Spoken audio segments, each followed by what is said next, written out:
WCBI News at 10 starts now. Thank you for joining us tonight. I'm Quentin Smith. There will be a new but familiar face soon leading the Lowndes County School District. Tonight, the school board appointed Sam Allison as its new district superintendent. Allison currently serves as the principal at New Hope Middle School, and he's been in that position since 2006. The decision was announced after a nearly 2-hour executive session tonight. Now, Allison, already being an administrator in the school district, played a big factor in his selection. Board members say they feel confident with their decision, and they believe Allison will continue moving the district forward and help them remain in a district. It's a very close race. That's why it took so long to make a decision. Mr. Allison has a lot of history. He's got a lot of knowledge, and we believe he truly cares about the future of the children of this district. Mr. Allison being in the district, knowing our children, knowing how he's kind of moved New Hope Middle School forward and everything, I think that really helped and stood out. And I think he's done an excellent job. And I think he'll do an excellent job as our next superintendent. The board will meet with Allison in the coming days to finalize his contract. Current superintendent Lynn Wright will finish serving out his term until December 31st. Allison will begin serving as the new superintendent on January 1st, 2020. A man charged with shooting his wife and leaving her for dead will not go to trial. Adrian Golden was scheduled to go to trial on Tuesday for attempted murder. Today, he pleaded guilty to that charge in the Calhoun County Circuit Court. Now, you may remember, Golden is accused of shooting his wife, Kimberly Sisk, in Bruce during the summer of 2017. Golden was on the run for nearly a year and a half before he was captured in Texarkana, Arkansas. His sentencing is scheduled for this upcoming Friday. A Shannon man will serve life in prison for the killing of his mother on Mother's Day back in 2017. 36-year-old Antonio Gladney, who you see right here, admitted he argued with his mother at her home and then hit her in the head with a garden tool. Her body was found in the carport as Gladney fled. Now, while in jail, Gladney also attacked a jail officer and was charged with aggravated assault of an officer. He was sentenced to life for the murder and 25 years for the assault charge. A Columbus man is charged with aggravated assault after an argument turns violent. 56-year-old Isaac Brown was arrested after police say he cut another man. This happened yesterday evening on Peach Street on the city's north side. Police Chief Fred Shelton says both Brown and the victim knew one another. Police say they were in an altercation when the victim was cut. That person was taken to the hospital and shortly released. Bond has not been set for Brown. Temperatures right now in the upper 30s to low and mid 40s across our region. A fair amount of high cloudiness. Some showers back to the northwest. Most of this will miss us tonight, but we can't rule out an isolated shower or sprinkle. Let's just call it variably cloudy, upper 30s to low 40s, about where we are right now. So there may be a little bit of rain out there, not a big deal for us. Look at Almond Joy, very furry. I think that's a rabbit right there. Wow, very impressive there. You can see our forecast for tomorrow with our Forecast. We're looking at temperatures in the mid to upper 60s during the course of the afternoon. It's looking pretty good here. And there you have it on our Tuesday, a little bit above the average. Full forecast in just a few minutes. Here's a question for you. When's the last time you used your library card? With the rise of digital media and ebooks, some people have turned away from what was once the only place to find a wide variety of information. Our Stephanie Poole has more on what local libraries are doing to keep up with the times.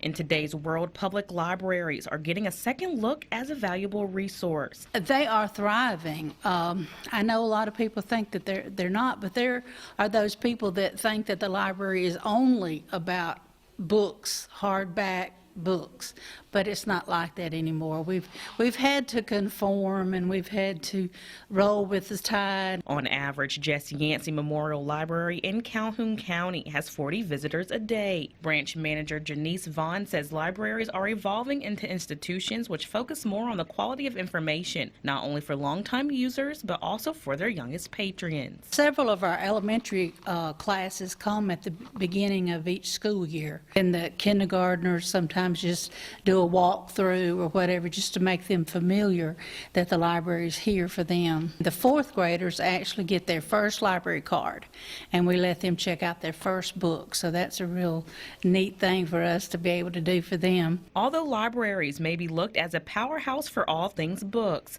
they are now offering young adults with real-world programs in college and career readiness and technology. A lot of people come here to fill out job applications. You know, everything just about is online now, so they have to come, especially people who do not have computers at home and who are don't know much about a computer, have to come, and we have to try to help them access the applications and stuff. Taking classes online, they come here and we are able to proctor for their tests that they take.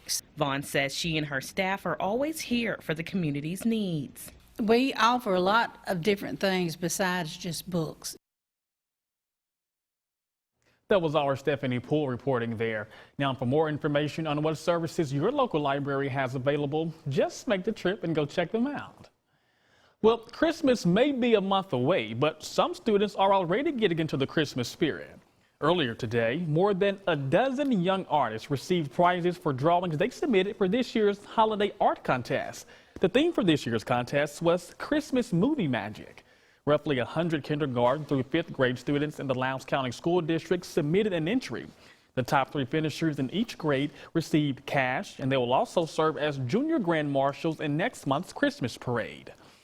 Well, Keith, we're talking about Christmas, but it doesn't really feel like Christmas outside, huh? And last week it did when it was really cold, but now we are warming things up a little bit here with temperatures getting back into the 60s, a little bit above average for tomorrow. Right now we are in the 40s in many spots, but we'll see a fair amount of sunshine on our Tuesday. Your full forecast is next. Your WCBI First Alert AccuWeather forecast with Chief Meteorologist Keith Gibson.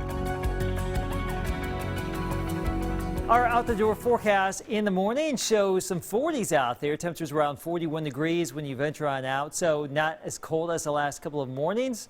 And that's certainly good news, and that should boost our highs back into the 60s. There you go. We showed you that earlier, and we'll show you that again. Fair amount of sunshine here on our Tuesday, mid to upper 60s. Increasing clouds today. We won't have as many of these high clouds out in our area tomorrow, but this is how it looked at Durham's Pharmacy in Vernon and in the Columbus area too. Upper level moisture, no real rain reaching the ground in our area so far today, but we can't rule out an isolated shower later tonight. You can see some of these showers back in Missouri and Arkansas. The more significant rain will pivot just to our northeast, but we still could see a sprinkle or a light shower. You can see some of that activity dotting the landscape there in northeastern Arkansas. So most of that is probably not reaching the ground, but some of it could later on tonight. Upper 30s to low 40s, the wind pretty quiet. Here's our plan for tomorrow. As I mentioned, 41 at 7 o'clock, 64 by noon, 67 or so in the afternoon. Pretty warm across the central and southern plains here, low to mid 70s from Oklahoma City to Houston. And we are watching 2 areas of low pressure, one down here in the desert southwest and one in the Pacific Northwest. These 2 will merge and that energy will come our way. Now, look at all this rain that could fall in Arizona over the next day or two. Several inches of rain, some flooding possibilities there. For us, probably late Thursday, Friday, and Friday night, anywhere from a ½ inch to maybe 1½ inches or more, depending on how this thing all comes together. But we do have some moisture in the forecast, and there you go. Noon on Friday. Some wet weather in the region. A lot of that goes away early Saturday. So I think at this point, most of the weekend's looking pretty good. We will be watching out for some additional energy for the middle of next week. Now, that could be a system we would really have to watch out for. One is right before Thanksgiving, and 2, it could actually give rise to some strong storms somewhere in the region. So that's a long ways out, but we'll just keep monitoring that as we go throughout the next couple of days here. But in the near term, not too bad here for you. Tuesday, Wednesday, Thursday, maybe even Friday too. We can squeeze out some milder weather, even with those increasing rain chances. It will turn much cooler again, more November-like for your weekend. But you know what? We can handle it. Much colder last week. We've really moderated from where we were. Just when I thought it was time to bring out the sweaters, the boots, this warm weather came in and said, hold up, wait a minute. Yeah, that's right. Just keep them on standby because you know we will get another one of those pushes. In due time we will. Thanks so much, Keith. Well, this time of year, food is the centerpiece for celebrations, but there are many people who are having a hard time setting the table. We take a look at ways you can help when we come back. Welcome back. The weather is turning colder, which means the sniffles are starting and so is the spread of germs. We're talking about the flu tonight in our Health Talk with Baptist. Hi, I'm Dr. Lee Richardson, a physician in the emergency room at Baptist Memorial Hospital, Golden Triangle. Tonight I would like to talk to you about influenza, more commonly known as the flu. The flu is a contagious respiratory illness caused by influenza viruses that infect the nose, throat, and lungs. It can cause mild to severe illness and at times can lead to death. Influenza symptoms can include fever, cough, sore throat, runny or stuffy nose, body aches, headache, chills, and fatigue. Some people may have vomiting and diarrhea, though this is more common in children than in adults.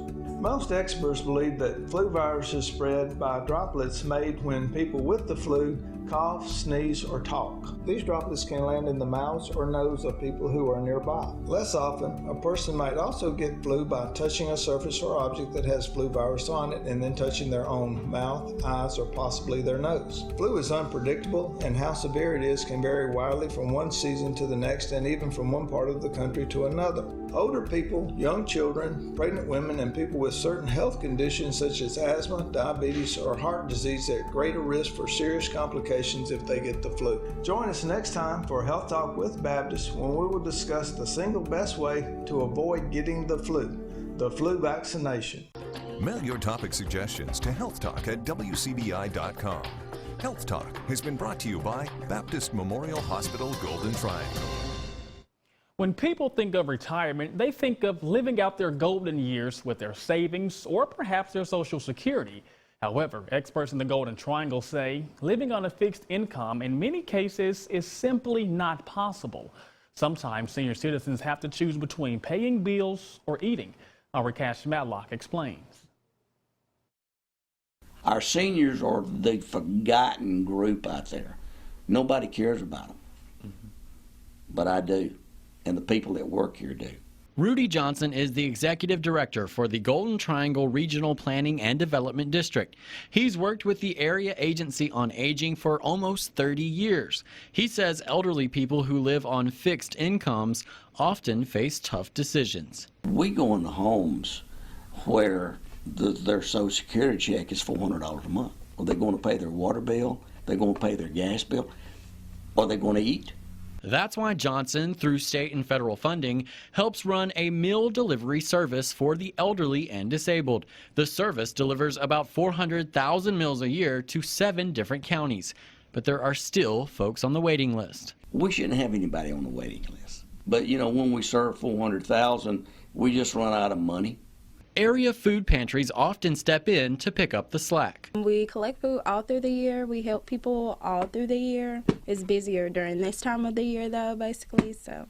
Tatiana Burgess is a cashier at the Starkville Salvation Army. She says the majority of the people who come in looking for food are elderly. That's typically most of all the people that we help because they're retired most of the time, so they can't go to work. Burgess says technically her store is only supposed to help out if it's an emergency.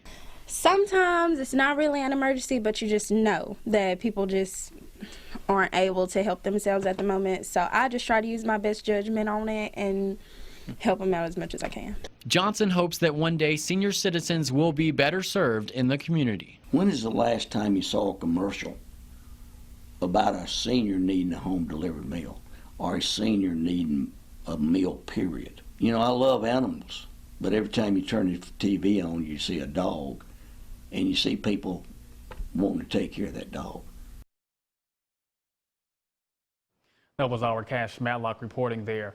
Johnson says there are about 200 to 300 people who are waiting to be put on the meal delivery program within the Golden Triangle region and surrounding counties.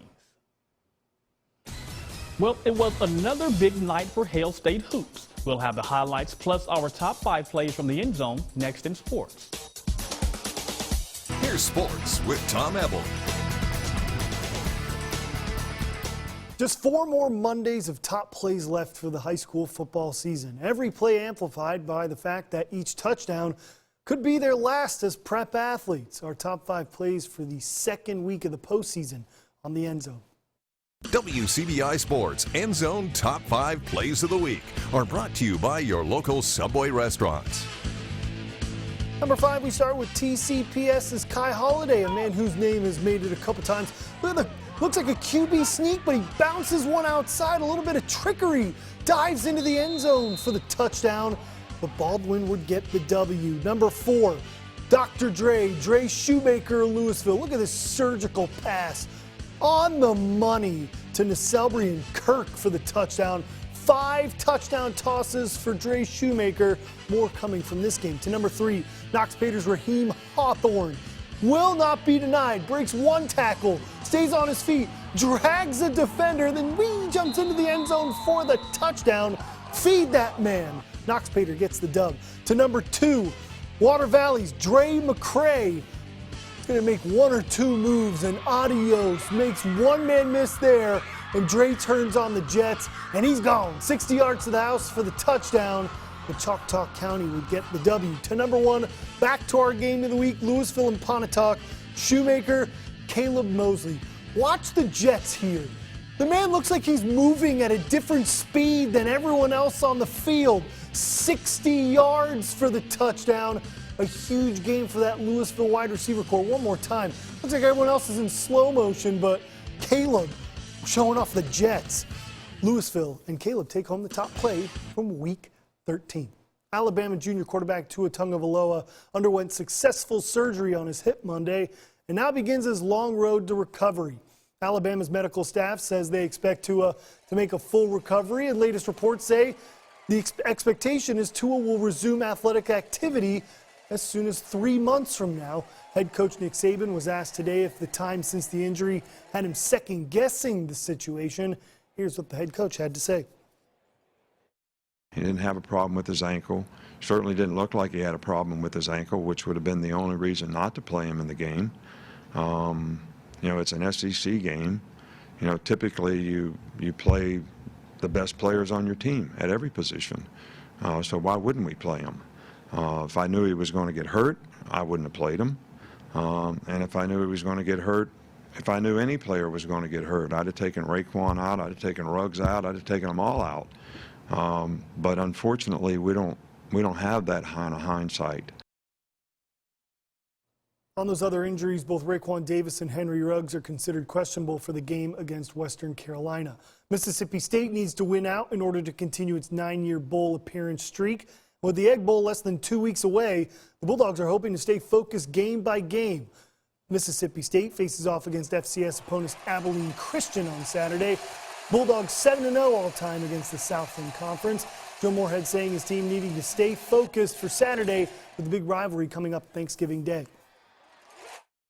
We need to be focused on the task at hand, and you know, certainly everyone knows what's looming on the back end of this. You know, huge game, huge rivalry game, and you know, our focus will turn to that the second the clock ticks 0 on Abilene Christian. But right now, all of our guys' focus and attention, and the players and the staff, are on doing the things that are necessary to get win number 5 and beat Abilene Christian. And then when the clock hits 0, it'll be full speed ahead for the last game. Mississippi State and Abilene Christian kick off at 6 p.m. in Davis-Wade on Saturday. Mississippi State women's basketball in action. It's Jessica Carter and the Bulldogs taking on Troy. Defense turning into offense for the Dogs. Zaria Wiggins on the steal. Troy committing the cardinal sin of basketball. You got to stop the ball. Wiggins with the easy 2 for the land. Bulldogs cruising in the first. Then more defense to offense. Jessica Carter about the 4 spot, getting out in transition off the steal. Bulldogs up 13 after 1, and then the second quarter just piling it on. Look at the dime from Maya Taylor to Jordan Danbury for the easy 2. And the Bulldogs, they're just cruising. Taylor with 20 and 7 in that game. Well, their second straight 100-point performance, 122-82 over Troy. Big game there from the Bulldogs, Quentin. The offense is clicking. Did I read that score right? 122-82? 40-point ball game. Talk about a beatdown. We have a last look at your forecast when we come back. Weather for your Tuesday, Wednesday as well. Maybe a shower or 2 Thursday, but better rain chances there on Friday. But temperatures this week much, much warmer. Tom, don't shake your head. I know we've tried so hard to keep things quiet for the Friday football. You hate to see it. Are we looking at some possible rain chances for this playoff Friday? Could be a possibility there. That's never a good thing. Thank you for tuning in with us, everyone. Hope you have a good night.